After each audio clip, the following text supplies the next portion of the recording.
आणि मुंबईतल्या जबरदस्त पावसामुळे बोरिवलीमध्ये संजय गांधी राष्ट्रीय उद्यान उद्या बंद करण्यात आलेलं आहे। रस्त्यावरती मोठ्या प्रमाणावरती पाणी साचलंय आणि इथून वाहणाऱ्या दहिसर नदीच्या पाणी पातळीत सुद्धा वाढ झाली आहे। याचाच आढावा घेतलाय आमच्या प्रतिनिधींनी। मुंबईत आज सकाळपासून सुरू असलेल्या मुसळधार पावसामुळे मुंबईच्या पश्चिम उपनगरात बोरिवली संजय गांधी राष्ट्रीय उद्यानमध्ये मोठ्या प्रमाणात पाणी भरलं।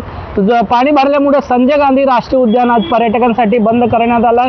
आपण संजय गांधी राष्ट्रीय उद्यानच्या गेटवर या ठिकाणी पाहिलं तर दृश्यामध्ये 1 ते 1.5 फूट आहे पाणी गेटवर भरलं। मात्र आतमध्ये संजय गांधीच्या राष्ट्रीय उद्यानचा जो रस्ता आहे तो रस्ता पाण्याखाली गेला आहे आणि रस्त्याच्या वरनं पाणी वाहत असल्यामुळे सुरक्षेच्या दृष्टीने संजय गांधी उद्यान प्रशासनाने आज पर्यटकांसाठी बंद केली आहेत। खरं तर संजय गांधी राष्ट्रीय उद्यानमध्येच आहेत तुळशी तलाव ओव्हरफ्लो झाला आहे, तिथूनच ती दहिसर नदी वाहते। मात्र पाणी पातळीमध्ये दहिसरची वाढ झाल्यामुळे आहे तर त्या ठिकाणी देखील दहिसर नदीमध्ये मगरीचे सावट झाले आहे। ओव्हरफ्लोमधून ते पाणी जे आहे ते तुळशी तलावामधून दहिसर नदीमध्ये येते।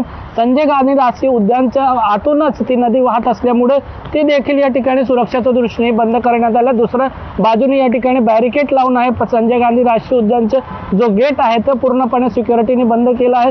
आतमध्ये जाण्यापासून आहे एकही पर्यटकांना पूर्णपणे सिक्युरिटी मनाई करत आहेत। सध्या एकंदरीत परिस्थिती जर असाच जोरदार पाऊस सुरू राहिला तर जे मुंबईचा संजय गांधीच्या व्यतिरिक्त इतर सखल भाग आहे त्या ठिकाणी पाणी भरून मुंबईकरांना आहे याचा मोठा फटका बसणार आहे। कॅमेरामन मोहनसा सत्यम सिंह, एबीपी माझा, मुंबई। आणि पावसामुळे कांदिवलीतला पोईसर सबवे वाहतुकीसाठी सध्या बंद करण्यात आलाय। सबवे